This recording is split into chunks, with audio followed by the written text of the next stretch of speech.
Hey everyone, welcome back to the channel. Today we're going to talk about a recent and significant case from the Singapore High Court, Asia Euro Capital and Regulus Advisors.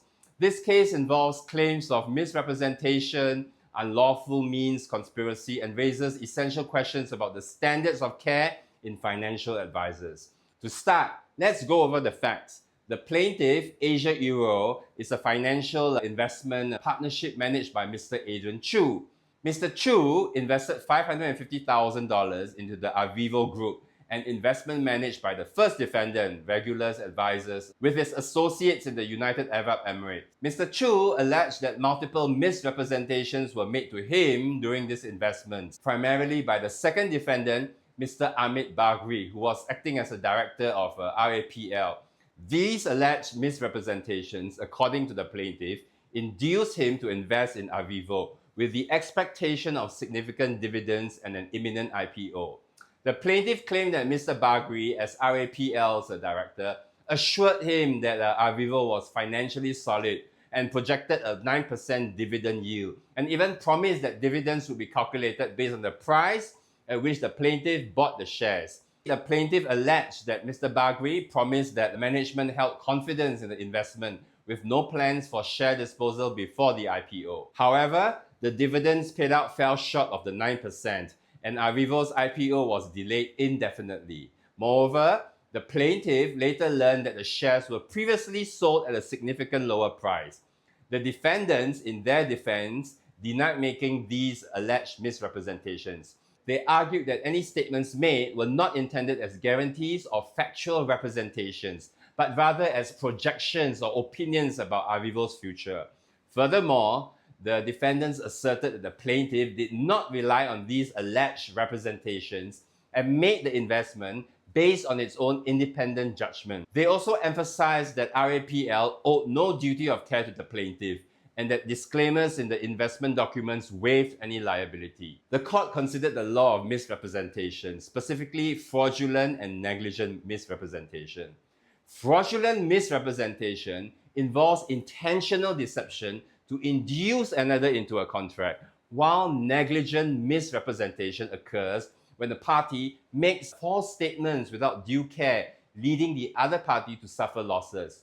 In this case, the plaintiff alleged both types of misrepresentation, asserting that the defendants knowingly made false representations to attract the investment. The defendants, however, argued that their statements were merely opinions on Avivo's projected performance, not definitive claims. The High Court stated that the elements of the tort of fraudulent misrepresentation are as follows. Number one, there must be a representation of fact made by words or conduct. Number two, the representation must be made with the intention that it should be acted upon by the plaintiff or by a class of persons which includes the plaintiff, i.e., there has to be inducement. Number three, it must be proved that the plaintiff had acted upon the false statement, i.e., there must be reliance. Number four, it must be proved that the plaintiff suffered damage by so doing.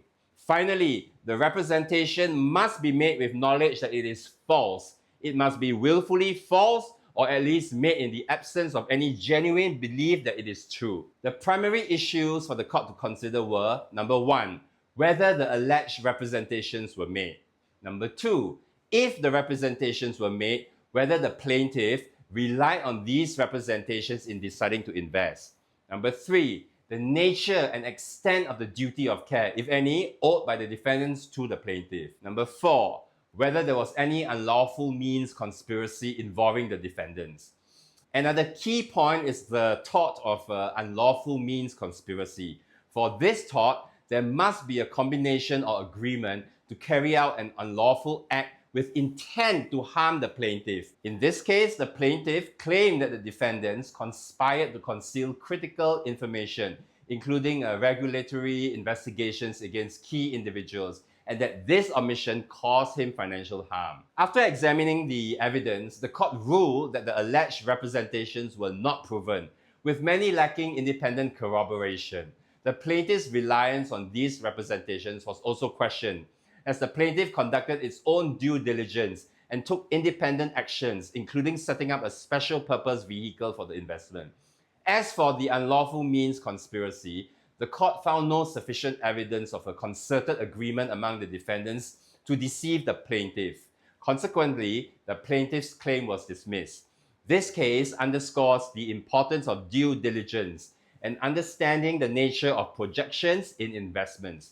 Courts often distinguish between opinions and factual misrepresentations, and investors should be wary of relying solely on optimistic projections without verifiable evidence. Furthermore, the tort of unlawful means conspiracy requires clear evidence of coordination between parties to intentionally cause harm, which can be challenging to substantiate. I hope that this breakdown helps clarify the complexities involved in misrepresentation and conspiracy claims. Let us know in the comments if you would like more content like this. Don't forget to subscribe for more insights into Singapore's legal landscape. Until next time, stay informed and stay protected.